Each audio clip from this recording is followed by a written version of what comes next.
Oi? Então, pessoal, tivemos um problema técnico, né? Ainda bem que a gente não está falando de internet ainda, estamos falando só de telefonia. Entendeu?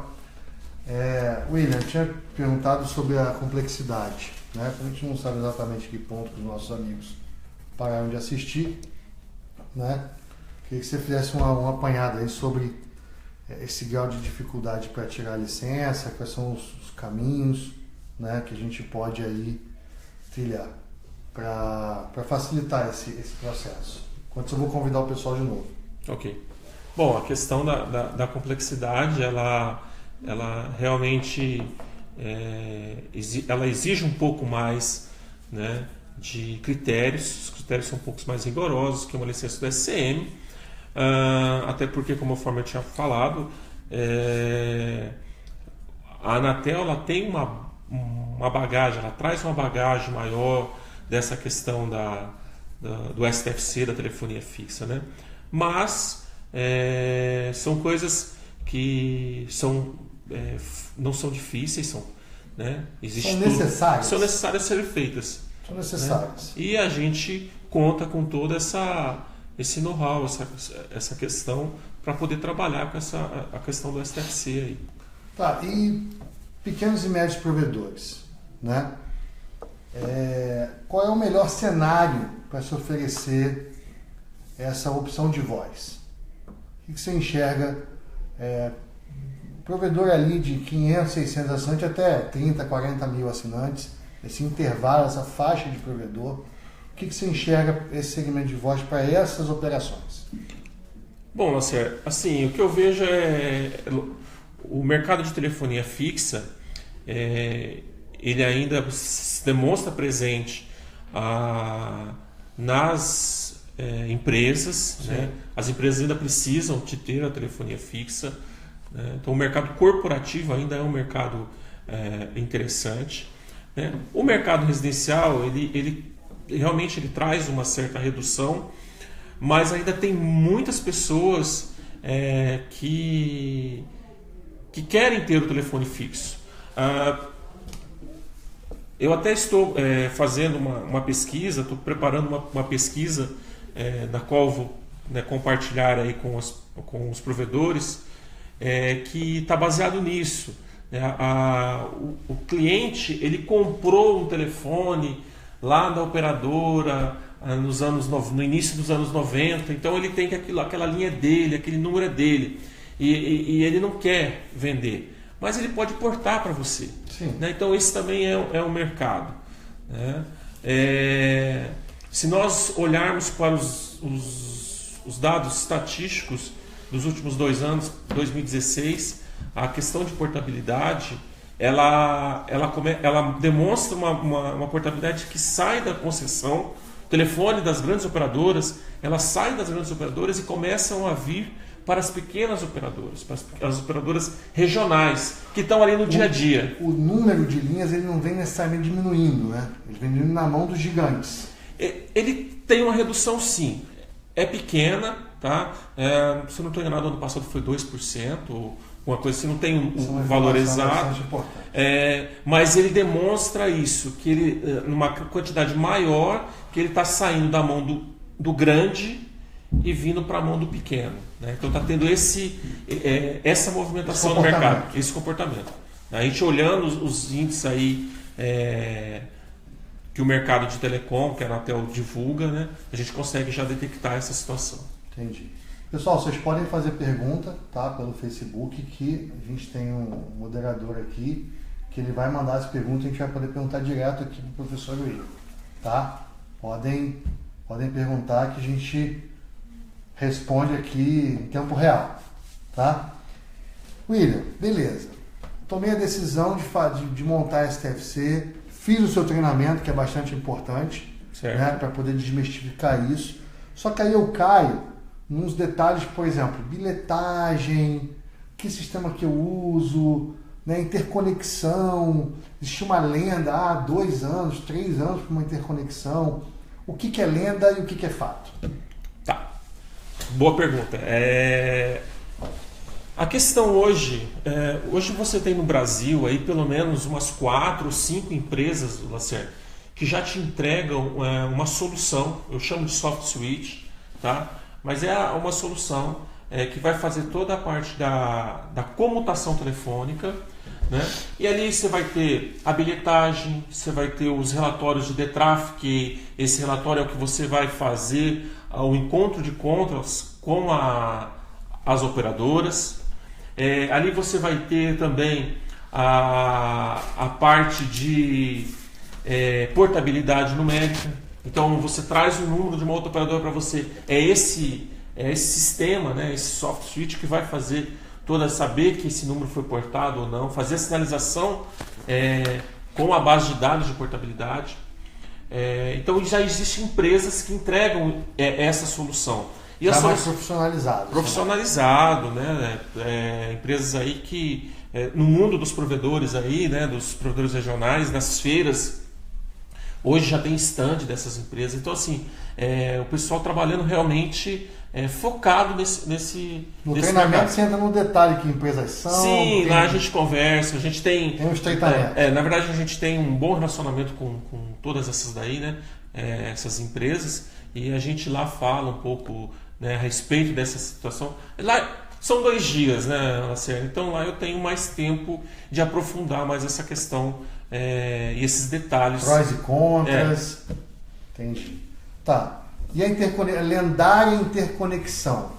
Eu preciso me conectar, nossa região aqui é 43, eu preciso me conectar no 43, no 44, no 21 no Rio, no 11 em São Paulo, e esse inferno chamado interconexão. Como é que é esse negócio? Vamos lá.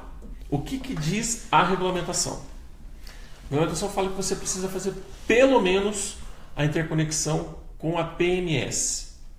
O que é a PMS? É a operadora com o maior mercado significativo naquela região onde você está.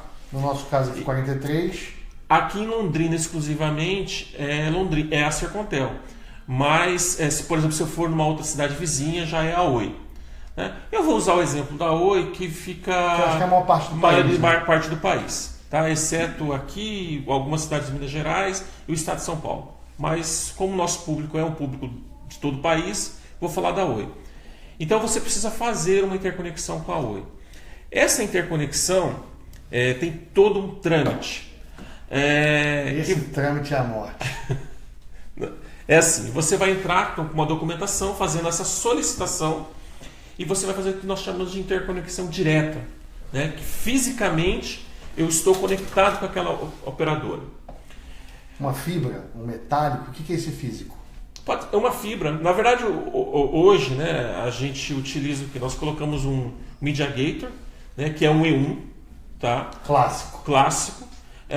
E aí eu faço o transporte até a operadora faz, que a gente chama que esse meio, né, de transporte aí, eu posso fazer metálico, mas hoje o pessoal tudo tem rede ótica, compra um conversor, um par de conversor, coloca e transporta esse E1 da tua operação para a operação da outra operadora lá, né? Questão Um E1 clássico, 30 canais, 30 ligações simultâneas. Isso. Se eu precisar ir crescendo, eu tenho que ir... Isso, tem que ir acompanhando, né, eu abordo isso também no curso, né? Uma das primeiras coisas que eu fiz quando eu entrei na operadora foi fazer cálculo de dimensionamento de E1. Né? Isso lá em é melhor para calcular esse negócio. Né, o famoso Erlang lá, né? Lá em 1990 e pouquinho, a gente calculava isso. Então eu explico um pouco essa questão do cálculo, pelo menos para o provedor saber, ter noção de onde que os caras tiram que eu tenho que colocar um segundo ou não tenho que colocar. Qual que é o percentual de perda que eu posso ter de congestionamento nesse canal, nesse E1, né? Então a gente explica isso daí também.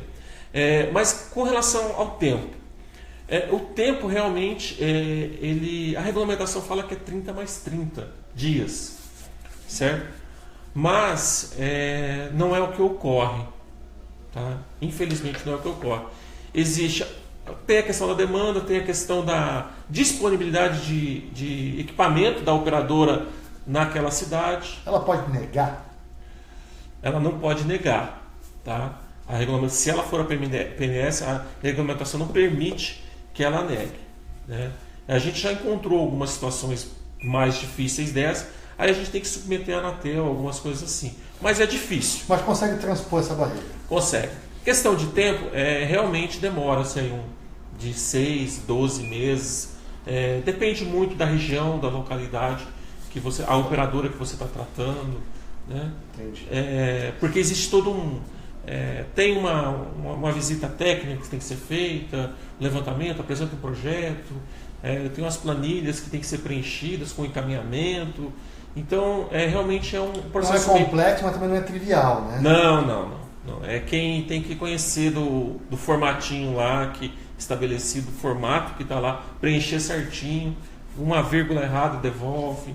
Entendi. Tá? A gente tem uma pergunta aqui de uma menina participando, Camila Pereira. A governança STFC é complicada? Podemos receber uma multa muito pesada por alguma indisponibilidade, por exemplo? Olha o padre aí voando. Realmente existe essa questão, né? A questão de ser multado por uma questão de disponibilidade, né? A Anatel ela vai verificar o que foi a indisponibilidade, né? Então, nós precisamos realmente fazer uma boa governança. O que é uma boa governança? E não é só o pequeno que vai sofrer isso, né? O grande também sofre isso, né? Então, por exemplo... Passou um caminhão e rompeu essa fibra que está levando o E1. Tá. Eu fiquei 4 horas fora do ar. Gera multa, não gera multa? Então, o que a regulamentação vai falar? A regulamentação vai falar que você tem que ressarcir o cliente. Tá? Então, existe um cálculo que é feito pelo tempo que o cliente ficou parado e que você faz esse ressarcimento para o cliente. Quando você é multado, se você não fizer esse ressarcimento e a Anatel detectar isso pode ocorrer de que forma? Pode ocorrer numa fiscalização ou pode ocorrer naquele cliente seu reclamando para a Anatel, vai lá e faz uma reclamação lá na Anatel falando assim, olha, eu fiquei 4 horas sem o telefone. A Anatel vai verificar, olha lá que você teve uma paralisação realmente e não ressarciu. Então é o seguinte, você tem que ficar atento com aquilo que a regulamentação fala. Onde eu vejo na minha conta esse ressarcimento? Aparece lá como ressarcimento, em cima da Assim, disponibilidade. meu telefone fica lá na minha casa, a galera me conhece por viagem para lá e para cá, eu raramente uso o telefone. E meu telefone ficou 12 horas fora do ar e eu não vi que isso aconteceu. Mesmo assim, eu vou ter um valorzinho lá de ressarcimento. A regulamentação fala que tem que ser feito isso. Tá? Mesmo sem eu reclamar, sem nada. Exatamente. É para todos aqueles que foram afetados. Né? Então, a questão do STFC, eu vou fazer um paralelo aqui para ver se o pessoal consegue entender melhor. Mas a questão do STFC é igual a quando você levanta a sua sessão BGP lá com seus fornecedores de link. Você precisa ficar... Você tem que ficar em cima toda hora? Não. Mas você precisa ter uma gestão do que está acontecendo. Sim. O STFC é exatamente isso também. Você tem que saber o que está acontecendo. Então você precisa fazer uma boa gestão. Né? E para isso, existem algumas questões. Por exemplo, nós temos um órgão, uma associação que foi criada. A BR. Isso, a BR Telecom. Onde a BR entra nessa história? Tá? Então, por exemplo, perdi a interconexão com a operadora, com a Oi. Nós usamos até o exemplo aqui. Né?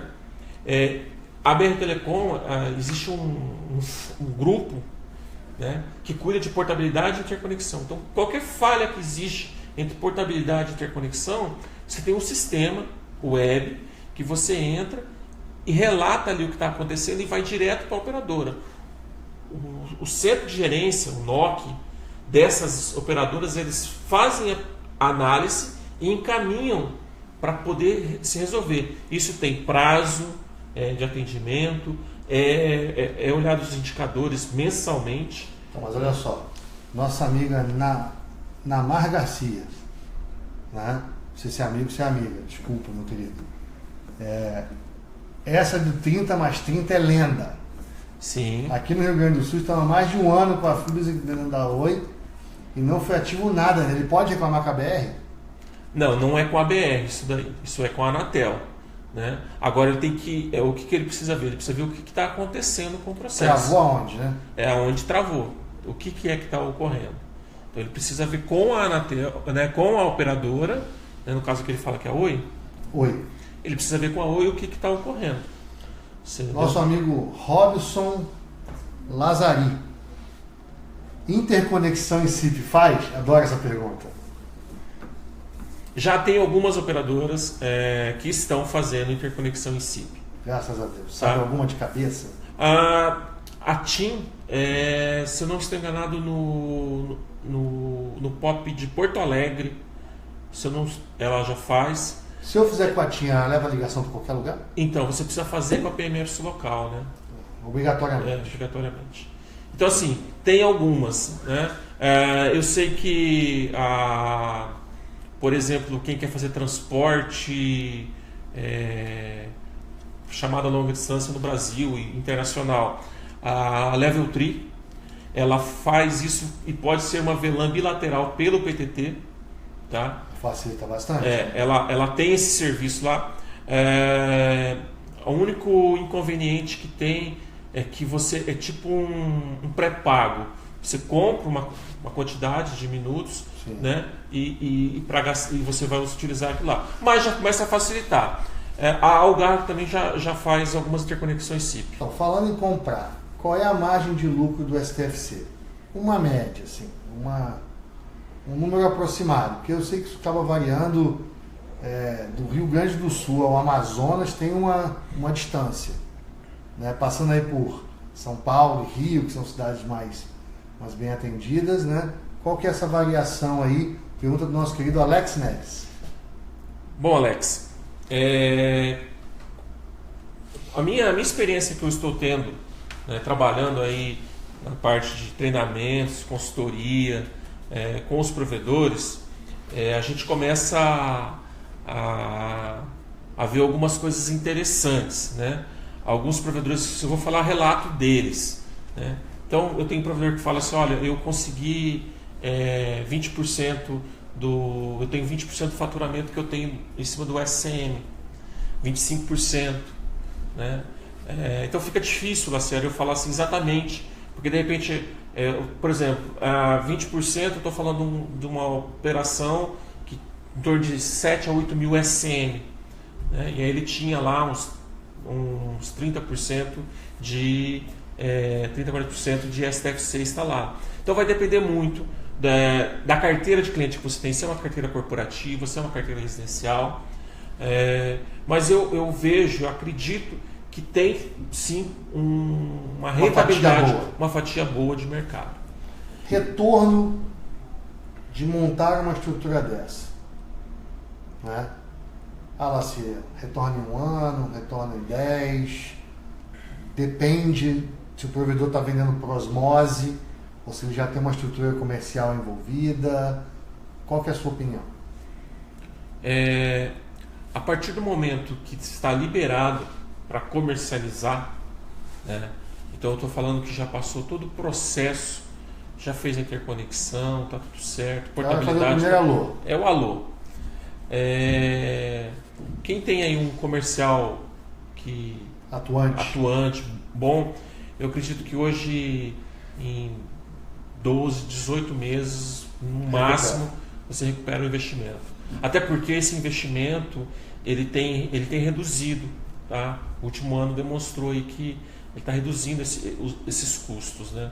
Então é realmente um retorno assim que eu entendo que não é tão grande. Sim, não entendo que é muito grande não. João Marcelo, como funciona a tarifação entre o provedor e a operadora?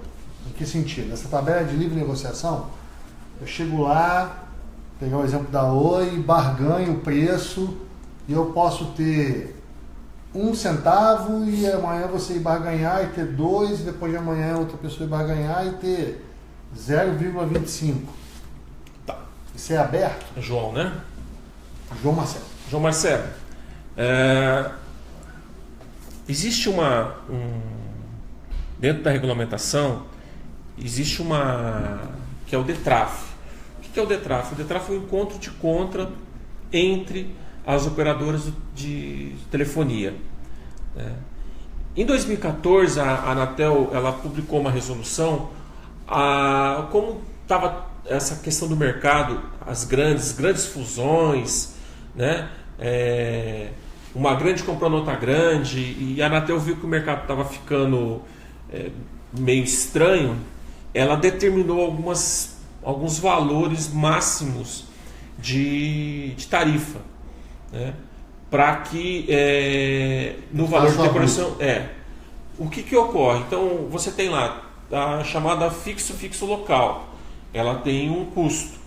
Hoje esse custo é próximo de zero centavos o minuto, tá? Se você for lá olhar resolução, se eu não estou enganado, 639 de 2014, tá? Então assim, até 2019 a Anatel tabelou isso. Por quê? Ela, na verdade, ela não focava tanto no mercado de telefonia fixa, ela focava mais no mercado do celular, onde ela está trazendo uma redução do custo da interconexão desse celular, porque o custo da celular é muito caro. Sim. Porque, na verdade, o investimento que as operadoras fizeram na celular, em partes, ele foi pago com o valor de interconexão, né? Então, foi uma forma da Anatel reduzir esses valores para que ficasse mais competitivo. Então hoje, por exemplo, essa resolução fala que 2017, os valores já estão pré-definidos nessa resolução e eles mudam no mês de fevereiro. Agora, por exemplo, uma chamada entregue local para um fixo local, para um celular, de um fixo para um celular na mesma localidade. Mesma localidade, mesma cidade, ou por exemplo, o mesmo 43? Nesse caso é do mesmo 43. Mesmo que o 43 pegue 10 cidades. Isso. Aí... Vou fazer um 43, pessoal, porque o 43 é a nossa região aqui. Acho que podia ser pro 21, pro 11, pro 19. Aí nós vamos ter que ver a regrinha lá dos VCs lá, né? Mas é exatamente isso, dentro da mesma. Então hoje tem em torno de 7 centavos. Sem impostos. Tá? Eu sempre falo valores sem impostos, porque como a gente está falando, igual você falou, do Rio Grande do Sul ao Amazonas, tem alíquotas de várias... Padrão Brasil. Exatamente. Então é sem impostos. E os impostos também eles são calculados de uma forma, na verdade faz o tráfego que foi para você, menos o tráfego que foi para mim, vê a diferença. A regra do DETRAF, né? Tem que seguir essa regra do DETRAF. Entendi. E aí, no que for ser realmente pago em espécie, é calculado o imposto. Tá. Seguindo essa linha, eu fui lá, montei uma operação, né, na minha cidade natal lá, Rio de Janeiro. Mas aí eu saí me embrenhando pelo interior lá, né? Pulando de cidade, eu tenho que sair interconectando em tudo que é cidadezinha que eu passar. Eu posso jogar tudo no 21, mesmo tendo 22 no interior. Como é que isso funciona? Tá. Bom, primeiro, eu não vou falar nada daquilo que é jeitinho. Tá bom? Eu vou sempre... Porque fica difícil para mim. E depois eu faço, não, o William falou isso. Não, eu vou falar aquilo que está na resolução, né? Aquilo que não vai dar incomodação. Exatamente. Eu quero à noite deitar a cabecinha no travesseiro e dormir tranquilo, né? Então, assim, se você estiver na mesma área local, a área local na telefonia fixa, ela é um pouco diferente da móvel, tá? Eu posso, por exemplo, você deu o exemplo de 43, no 43 ter várias áreas locais, com várias cidades. Então, dentro dessa mesma área local, eu posso ter lá 10 cidades. Digamos, você faz interconexão em uma e pode ser entregue como chamada local nessas outras novas. Então, existe também, a Anatel, o ano passado, em maio do ano passado, ela publicou uma resolução onde ela agregou novas cidades, né? O estado do Paraná, Santa Catarina, o estado de São Paulo, Minas Gerais, em algumas regiões, várias áreas foram agregadas, várias cidades. Então, por exemplo... Conurbada, que eles chamam, né? Isso. Então, por exemplo, tem... se eu não estou enganado, Florianópolis, acho que tem 17 cidades, né? São Paulo, ali você pega quase toda a grande São Paulo ali, é menos Baixada Baixada Santista, essas coisas que você já vai cair numa outra. Né? Então você tem essa questão das áreas locais. Entendi. No treinamento, Certo. só vai ter bit byte ou também se fala do Alex está fazendo essa pergunta. Alex Neves. Treinamento será passado somente a técnica ou também argumentos de venda, técnicas de formulação de preço, como é que eu calculo?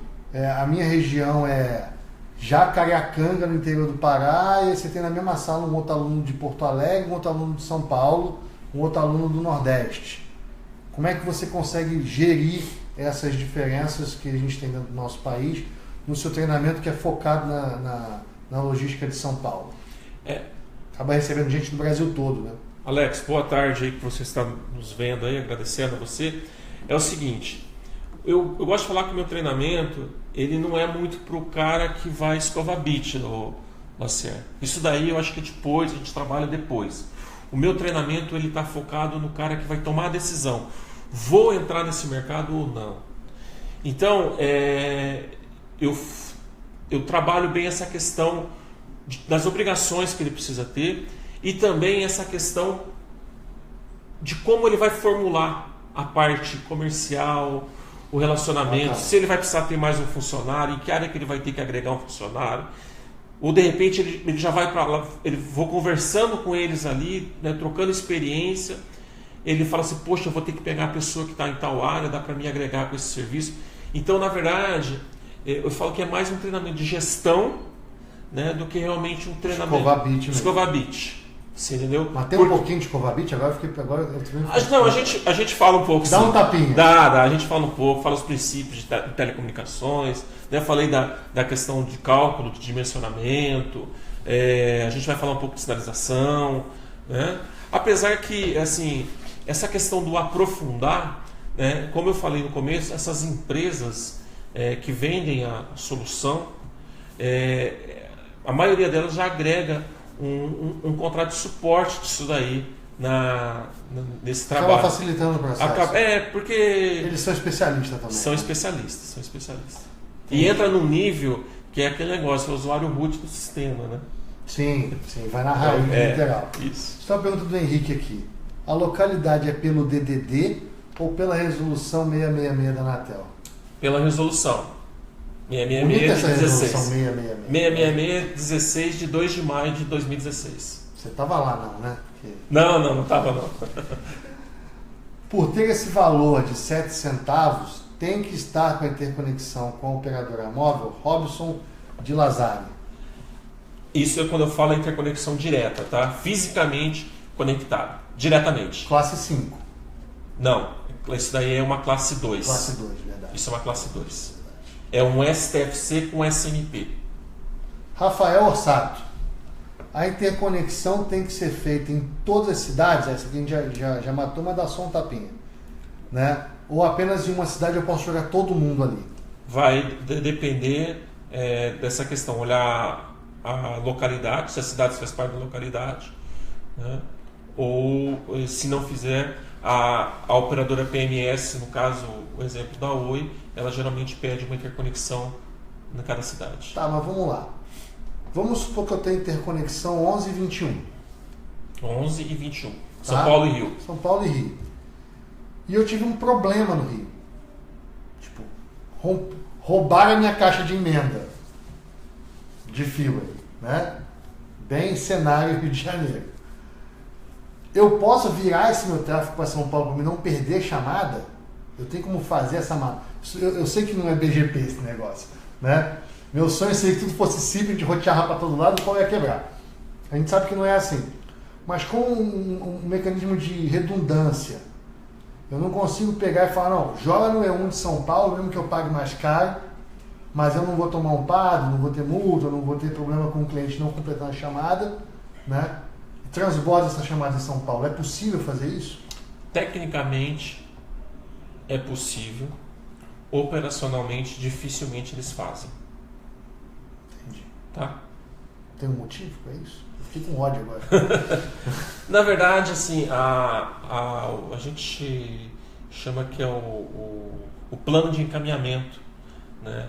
O plano de encaminhamento da telefonia, ele não é um plano de encaminhamento dinâmico como os protocolos OSPF, BGP, que nós conhecemos no mundo do SCM. Ela é engessado. Então não dá para ser assim tão facilmente. Entendi. O treinamento aborda estudos por regiões potenciais. Robson Mendes, saia justa essa, hein? Como é que o aluno chega... Vou melhorar essa pergunta. O aluno chega lá e fala assim, cara, eu estou na cidade de 3 mil habitantes que a Oi é uma porcaria. Desculpe a Oi, tá, pessoal? Mas, enfim. Né? E aí? É bom ou é ruim, William? Como é que você mede isso? Que conta que faz para ter essa ideia? Tal? Como é que você vê isso no treinamento? Não precisa contar o treinamento todo, mas dá uma palhinha. Na verdade, assim, nós temos algumas... a gente vem mapeando algumas informações do mercado brasileiro. Né?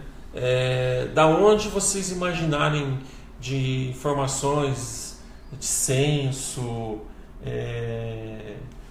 coletas estatísticas, você entendeu, Lacerda? E aí a gente consegue cruzar algumas informações. Né? Na verdade, assim, entregar isso mastigado, né, é até um serviço que nós fazemos, é uma consultoria que nós damos. Você entendeu? Mas a gente pode orientar como ser feito. É uma análise de viabilidade de mercado. Isso, análise de viabilidade de mercado. Faz tanto para SCM quanto para STFC. Tá? Que é o que todo mundo quer e é a nossa especialidade, então a gente também, né, a gente precisa... botar comida na boca do passarinho, né? Isso, a gente precisa deixar as latinhas em casa. Deixar as latinhas em casa, é verdade. Tá. Você falou da resolução 639, né, que ela fala de LDN 2 centavos, celular 6 centavos, né? Existe muita diferença de preço nessa questão de VC1, VC2, VC3, essa questão de mudança de degrau. Se eu fechar com a Oi ou se eu fechar com a Algar, isso muda muito? Ou tem um respeito de teto? A Anatel bota a mão em alguma coisa nesse sentido? A Anatel fala que esse é o teto. A resolução diz que esse é o teto máximo que pode ser cobrado. O valor pode ser reduzido disso daí. Entendi. Então isso aqui é o meu limite. O limite. Esse é o que a resolução fala. Entendi. E isso, claro, com interconexões diretas. É fisicamente você ligado em cada operadora. Toda cidade tem um lugar para interconectar? Na PMS, sim. Então, mesmo que eu esteja em... Mas vou te dar um exemplo. Qual que é a menor cidade do Paraná? Menor cidade do Paraná? Menorzinha que você lembra agora. Ou que você já visitou. Poxa, que aqui perto nós temos Jataizinho, uma cidade pequena. Jataizinho, vai ter interconexão lá? A Oi tem lá. Mesmo que a cidade tenha 2 mil habitantes, vai ter uma interconexãozinha lá. Tem uma central lá com interconexão lá. Entendi. Então ela não pode negar. Isso, exatamente. Ela não pode negar. Eu vou te dar um exemplo em cima dessa pergunta. Por exemplo, hoje o grupo Claro, né? Que é Claro, Celular, a Embratel e a NET. Por exemplo, ela aceita fazer uma interconexão e você faz uma direta com uma das 3 na sua área, por exemplo, na 43, e aí ela entrega as outras. Bacana. Você entendeu? Então ela faz isso, uma só. Mas eu não posso fazer só com ela, tem que fazer com a PMS. Tem que fazer com a PMS. Elas são PMS em alguma área? Não, né? Essas 3 não. Ela tem algumas cidades lá que elas são PMS. Entendi. Tá? Entendi. Mas assim, a grosso modo no Brasil é Oi, Telefônica. São as duas maiores. É as duas maiores. É lógico que depois tem outras em localidades menores, mas assim, 97% do país está na mão dessas duas. Tá, o Marcelo está fazendo uma pergunta aqui: qual o custo médio de transporte pelos operadores de longa distância, local e longa distância. Esse negócio de preço dói, né? O preço aí é o que todo mundo quer saber, né? Então, Marcelo, né? Marcelo, o que eu tenho escutado aí, tenho visto no mercado? Em torno de 7 a 10 centavos o minuto, tá? Isso daí a gente chama de flat, né? Tanto faz que para telefonia fixa ou telefonia móvel, tá? Mas consegue-se fazer isso é realmente uma negociação, tá? Consegue-se negociar a preços menores. Eu sei de empresas que pagam bem menos, talvez abaixo da metade desse preço que eu falei de 7 centavos. Mas é o volume, porque isso está relacionado ao volume. É igual você comprar um link de 100 MB e comprar um link de 10 GB. O preço do mega é diferenciado. Entendi. O poder seu de negociação é outro. Entendi. Então, William, queria te agradecer, tá, pela sua atenção. Se você puder fazer o fecha, né? Chamar o pessoal para o treinamento agora 27, 28 em Guarulhos. Sim. Né? E apareceu mais uma pergunta. Júnior, a Oi está entrando em concordata. Isso atrapalha a conexão? Excelente pergunta, Júnior. Tinha esquecido que a Oi estava quebrando. Na verdade, é um cenário de atenção, né? Porque nós não podemos esquecer que a interconexão depende de equipamento, e equipamento é investimento, certo? Então, se eu estou numa região onde o equipamento que está lá já esgotou a capacidade dele e eu não vou ter mais investimento porque a empresa está passando por uma situação financeira, pode ser um problema, né? Mas também tem o outro lado, né? De repente você está numa região que está sobrando E1s lá para fazer interconexão e o cara precisa fazer dinheiro. Então, na verdade, é a faca de dois gumes, né? Tem os dois lados da moeda aí que você precisa. Tá. Eu posso comprar o equipamento e colocar lá. Beleza, Oi, você não tem grana. Tá bom, mas eu tenho. Eu desconheço isso. Eu entendi o que você quer fazer. Vou botar o equipamento para você. Só me conecta, pelo amor de Deus. Eu desconheço que você possa fazer isso, tá? Deveria poder, né? Te dou uma moral. Toma aqui o equipamento. Porque você tem que pensar que esse equipamento talvez vai ter que entrar como bens reversíveis. E aí a gente vai entrar numa outra situação que é melhor a gente parar. Entendi. Aldemir, galera empolgou de novo. Aldemir Lima. Fazendo uma suposição bem exagerada. Imaginando uma interconexão com a porta física com a operadora numa cidade onde a operadora já está com todas as portas lotadas. Ela terá que se virar para me dar uma porta de conexão, meio até porque isso ela vai ter que comprar equipamento. Foi o que você acabou de responder. Sim. Né?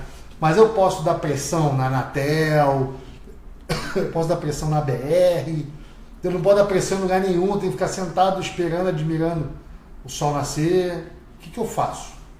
Não, eu vejo assim. Lanço a fibra para outra cidade?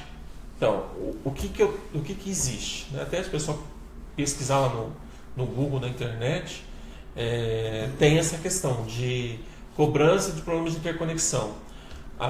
E tem alguns casos que a Anatel aplicou o pago e multa, eu vou falar de quase valores milionários, das operadoras, porque não tinha disponibilidade do D1. Então, assim, te cobrou, não teve resposta, o direito que você tem é cobrar a Anatel, né? Que é o órgão regulador. É o órgão regulador. Entendi. Alex Neves, aonde tem centrais telefônicas hoje? Qual a vantagem de trocar para STFC? Não entendi a pergunta. Vamos. Talvez ele queira, talvez ele está falando, de repente a empresa está na operação VoIP, colocou algumas centrais telefônicas, né? É aquilo que a gente falou logo no começo, né? Da questão da facilidade da portabilidade, né? De você poder portar um número ou não. Então você não ficar preso, você poder fazer esse relacionamento de interconexão direto com as operadoras. Então são essas questões. Até onde vai o SCM, William? Nessa questão de telefonia. A resolução é clara, que ela fala o seguinte: a chamada, né, e aí existe uma dúvida cruel aí, chamadas telefônicas no SCM. Ela fala o seguinte: ela tem que começar no SCM e terminar no SCM. No mesmo? Não, pode ser num outro. Mas aí eu pergunto para você, numeração de SCM, a Anatel liberou? Não, até agora não. Como que eu vou soltar uma chamada de um SM para um outro SM? Geralmente, esses números estão amarrados a operações STFC. E aí... Mas eu não posso sair no SCN, passar no STFC e entregar no SCN do outro lado. Não. Tem que ser de SCN para SCN direto. Exato. Então a resolução ela é clara nessa questão. Entendi. Eu abordo isso no treinamento, tá, Lacerda? Porque é uma preocupação minha. Porque de repente você coloca a sua operação de SCM em risco. Eu abordo, mostro a resolução. Muitas vezes o pessoal questiona, fala, não. Eu falo assim, gente, a interpretação da resolução é essa daqui. Se você quer continuar fazendo ou não, é uma situação sua, mas tá claro. E aí pode procurar especialistas da área de regulamentação de SCM e tirar dúvidas sobre isso. Entendi. Então, vamos dia 27 e 28, Guarulhos, Hotel Mercury. Estaremos lá para sanar dúvidas mais profundas, né? Mas nesse momento vamos sanar do Laércio. Laércio Kleber. Qual o custo para fazer uma interconexão com a Oi, por exemplo? O custo é zero, né? Não, aqui eu paga alguma coisa? Não, é que eu acho que ele está falando da questão de investimento de equipamentos, né? Vamos lá. A Oi me cobra alguma coisa, emite um boleto para mim? Não, a Oi não. A Oi não? Não. É que eu vou ter que comprar um aparato para conectar. Isso, aí depois você vai ter que pagar uma taxa, você vai ter que fazer um projeto técnico com recolhimento de uma RT, de um engenheiro no CREA. Então você tem esse trabalho. Então, quer dizer, eu acredito que ele está falando desses custos. Né? Então, por exemplo, eu vou ter que ir lá fazer uma visita no site da Oi, aonde a Oi vai falar, a Oi vai mostrar, onde a gente chama de D&D, tá? Que é onde é a conexão do E1, que é os dois cabos, né? O TX e o RX coaxial. Então ela vai me falar, você vai fazer a interconexão aqui. E ela vai mostrar qual que é o caminho, como é que vai entrar, então como é que vai vir do poste na rua, na entrada no prédio da operadora, para onde vai ter que passar. E tudo isso eu vou ter que fazer um projeto, né? E apresentar esse projeto de interconexão, com um engenheiro assinando. Eu tenho que conectar no coaxial? É no coaxial.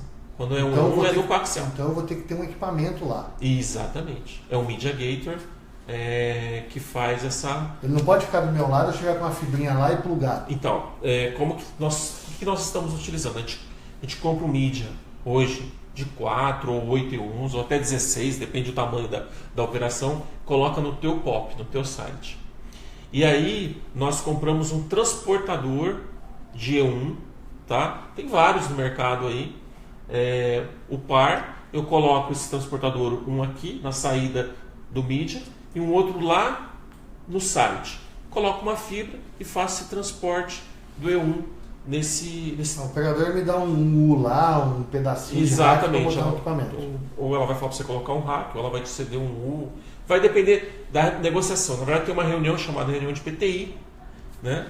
Que lá você vai tratar todas essas questões. Ela vai falar qual o disjuntor que o teu equipamento vai estar ligado, qual a calha aqui, né? Na calha do esteiramento, para onde vai descer. É o que eu estou vendo que assim, não é um negócio complexo, mas ele é detalhado, né? Ele tem muito detalhes, tá certo? Ele essa riqueza de detalhes é que motiva a galera. E qualquer erro disso daí é reprovado o projeto. Entendi. Então, o curso ele acaba economizando dinheiro para poder ir lá e pegar todas essas dicas, esses detalhes com alguém que já sabe exatamente o que está fazendo.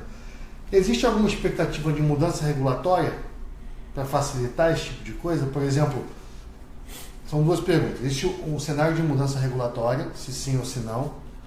E se existe alguma chance de um dia, do seu ponto de vista, um PTT de voz? Na verdade, essa questão do PTT de voz, nós já vimos algumas entidades de pesquisa, CPQD, houve uma, eu não lembro se agora se foi na Anatel ou se foi numa outra operadora, houve um estudo de se criar uma espécie de um PTT de voz, né? Mas eu vejo o seguinte, hoje... Podia ser até pendurado no PTT Metro, né? Poderia, né? Assim, falando em volume de AS interconectados, sim, né? Sim. Porque hoje praticamente tudo STFC também é AS, também é SCM, né? Mas você concorda comigo, né? Você que conhece bem esse mercado aí, hoje nós temos, no mínimo, um provedor regional em cada cidade do país. Se não tiver, né? Se em alguma cidade não tiver, tá para ter. Né? E nada me impede que eu faça uma interconexão direta com o provedor por exemplo, eu faço uma interconexão com o provedor do Mato Grosso ou de Minas Gerais, uma VLAN bilateral. Faz um DETRAF. Exatamente. Que for 43, isso. Acerta com ele, que for 65 no caso do Mato Grosso, acerta com o do lado de lá. Ou só para os seus clientes, meus clientes, seus clientes. Então, assim, na verdade, falta um pouco de união nesse aspecto também. Né? Falta bastante união. O pessoal eu sinto que não tem essa união de trabalhar isso. Eu fomento um pouco disso no treinamento, sabe? Para ver se o pessoal consegue ser mais parceiro, né? Entendi. Porque esse é aquele negócio, tem que brigar com o gigante lá. Você entendeu? E o gigante é gigante, 97% do mercado é gigante com força. Camila Pereira, o STFC deve deixar de ser público para necessitar de uma licença privada como SCM? Não, o STFC não é público. Deve deixar de público para necessitar de uma licença privada? Deve cair a licença? Hoje, eu acho que ela está falando da questão das concessões e das autorizações, né? É que, na verdade, o provedor vai entrar como autorização. Entendi. Que a regra é mais branda, inclusive. Isso. Ele não tem alguns indicadores... não tem que montar um orelhão, por exemplo, né? Isso. Montar o orelhão é a morte. Lembra disso, pessoal. Marcelo, muito se falou da possibilidade da Anatel liberar a numeração para SCM. Como é que está isso? Qual que é a sua opinião? Não sai. Desculpa ter sido tão objetivo. Não acredito que isso saia. Entendi. Por quê? Hoje, para você ter uma ideia, o sistema que libera a numeração chama-se SAPN. Tá? Hoje, quando eu vou pedir uma numeração lá, ela está me liberando 1000 números. Você entendeu? E o grande... aquele que traz hoje numeração não é números novos, é portabilidade. Então, ninguém quer trocar o número, quer ficar com o mesmo número e portar de operação. Então, por isso que eu não acredito numa numeração da SCM. Entendi. Eu acredito que não... Não, e a licença STFC também... O STFC enquanto licença não é tão complexo. Não. Hoje a licença você faz ela via mosaico. Você entendeu? Antes uma licença demorava 6 meses, 4 meses para tirar uma licença. Hoje a gente tira uma licença com um tempo recorde. Jackson Costa. Professor, levando em consideração que a minha operação transporta a PMS para algumas cidades menores, ou seja, possui rede própria interligando metrópoles, cidades pequenas, qual a sua orientação em relação à solicitação de interconexão? Pois se não houver a infra, a Oi poderá negar por esse motivo. Como eu sou quem transporta, você considera algum argumento técnico para essa solicitação? Mas no caso desse tipo de transporte é swap ou algum acordo de capacidade. Eu acredito que sim. E o E1 já é um outro tipo de interface. É uma outra espécie. A não ser que ele faça... Posso falar besteira, tá? Me corrija. Não, a não ser que ele está fazendo swap de fibra apagada. Entendi. Tá? E pode até ser que tenha isso daí. Mas ele sabe que tem, o cara diz que não. Né? Exatamente. Entendi. Robson Mendes. Existe alguma lista na internet onde podemos trocar informação sobre a STFC? Aí essa eu vou responder. A lista do curso do professor William. Se depois que você é aluno, ele mantém lá o WhatsApp, né? E essa lista se mantém com ele tirando dúvida da galera. Tem alguma outra além dessa? Desconheço. Graças a Deus. Ademir Lima. Qual o custo para ter uma licença, para adquirir a licença? É fixo ou varia de acordo com a situação? O valor da licença da Anatel é R$9.000. Ponto. E ela pode ser aquela licença combo, né? Que ela sai o STFC, o SCM e o SEAC. E esse valor ele pode ser pago em 3 vezes. Bacana. Depois eu fico pagando taxa mensais ou anual à Anatel? Tem uma taxa anual que é licenciamento de estação. Né? Hoje o SM não é o SM também tem. Hoje o menor valor hoje, se eu não me engano, no primeiro licenciamento é R$740, tá? E depois é metade do preço. Né? Aí, por exemplo, você pede 1000 números. Né? Tem que pedir 1000 números lá. É o mínimo. 53 centavos. Cada número? Não, os mil números. Aí você tem que pedir um outro código lá que chama .8, né? Que é o número de sinalização. Uhum. Eu brinco que é o AS do... É o AS do STFC. Eu brinco para... Porque assim... Fazer uma analogia. Na verdade, como eu tento... como o mundo deles é o mundo da SM, eu tento trazer exemplos para ele ficar mais fácil, né? Mas é o .8, que é a sinalização da operadora. Também custa 53 centavos. Aí tem algumas taxinhas, lógico, lá, mas aí você tem que ter lá um pós-outorga disso daí para você estar respaldado de todas as regras, né, necessárias no mercado. CSP são 2 dígitos, mais de 100 operadoras, um monte falida, né? Porque no passado era bem mais complexo do que está hoje. Ninguém toma esse CSP de quem está quebrado, alguma coisa assim. Não tem um leilão de CSP como teve da frequência. Né? Primeiro você explica o que é o bendito CSP, depois você diz qual é a sua opinião com relação a isso. O CSP é o código de seleção de prestador, né? Que é aquele código que quando você vai fazer uma chamada de longa distância, você tem que colocar ele logo após o 0 e antes do código de área local. É o 21 da Embratel, é o 15 da Telefônica, 43 Sercontel. 43 Sercontel, isso daí. O que ocorre? Realmente, 99, só que, por exemplo, o 10, os sinais zeros não são cedidos, 10, 20, 30, 40, 50, 60. O 99 também não. Então, na verdade, não são 99 códigos.